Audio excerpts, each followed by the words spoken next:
दोस्तों, महाभारत का युद्ध समाप्त हो चुका था। 18 दिनों तक धरती ने ऐसा रक्तपात देखा जैसा उसने पहले कभी नहीं देखा था। कौरव और पांडव दोनों पक्षों के योद्धा भूमि पर बिछे पड़े थे। हस्तिनापुर की गलियां सूनी थीं।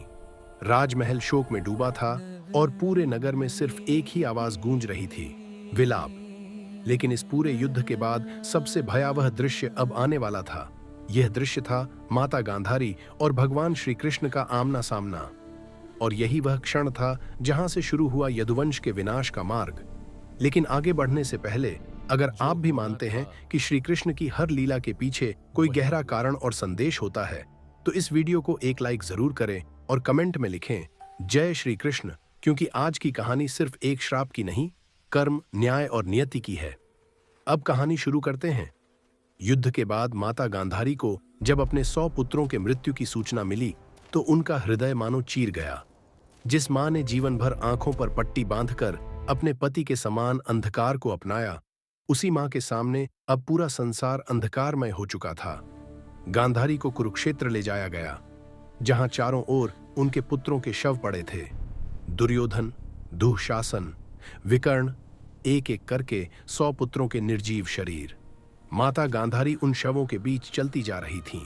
उनके पैरों के नीचे खून से सनी धरती थी और मन में असीम पीड़ा।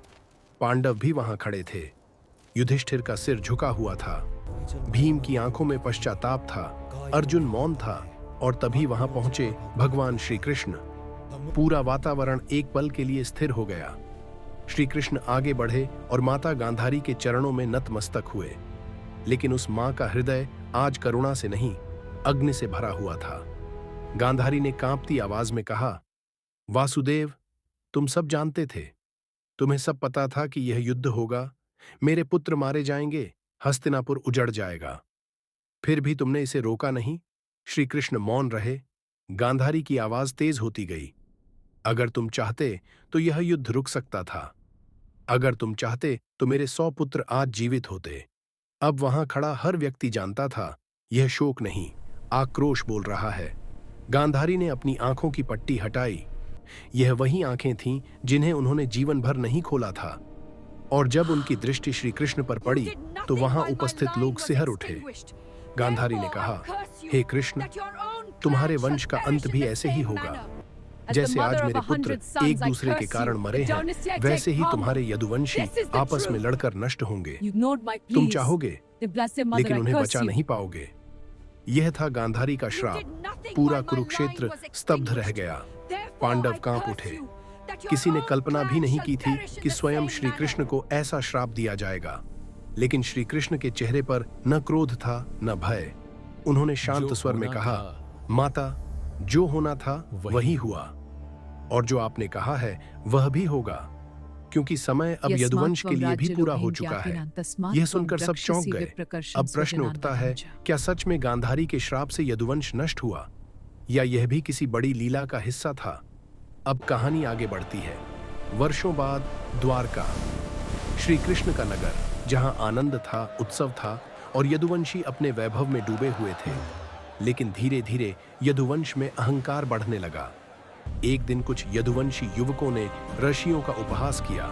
उन्होंने एक युवक को स्त्री का वेश पहनाकर आर्षियों से पूछा, बताइए, यह स्त्री पुत्र जनेगी या पुत्री?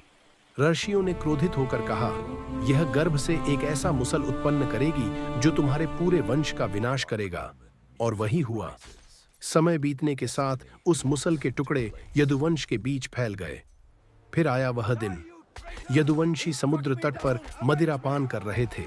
नशे में उनका विवेक नष्ट हो गया और फिर उन्होंने उन्हीं मुसल के टुकड़ों से आपस में ही युद्ध कर दिया। भाई ने भाई को मारा, पुत्र ने पिता को। कुछ ही समय में पूरा यदुवंश नष्ट हो गया। जब यह समाचार श्री कृष्ण तक पहुंचा तो उन्होंने कोई विलाप नहीं किया। उन्होंने बस इतना कहा, माता गांधारी का वचन पूरा हुआ और समय का चक्र अब आगे बढ़ेगा। कुछ समय बाद श्री कृष्ण ने भी इस लोक से प्रस्थान किया और यही महाभारत की वह कथा पूर्ण होती है जिसमें कोई भी पूर्ण विजेता नहीं था। दोस्तों, इस पूरी घटना से एक बहुत गहरी सीख मिलती है। कोई भी शक्ति कर्म से ऊपर नहीं होती। न्याय देर से हो सकता है लेकिन टलता नहीं, और स्वयं भगवान भी समय के नियमों से बंधे होते हैं। गांधारी का श्राप कोई साधारण श्राप नहीं था। वह एक मां की पीड़ा थी और साथ ही समय की घोषणा। अगर यह कथा आपको सोचने पर मजबूर कर गई हो तो वीडियो को लाइक करें और कमेंट में लिखें जय श्री कृष्ण, और चैनल को सब्सक्राइब करें, क्योंकि अगली कहानी में हम बताएंगे महाभारत युद्ध के बाद अर्जुन के रथ के जलने का रहस्य। जय श्री कृष्ण।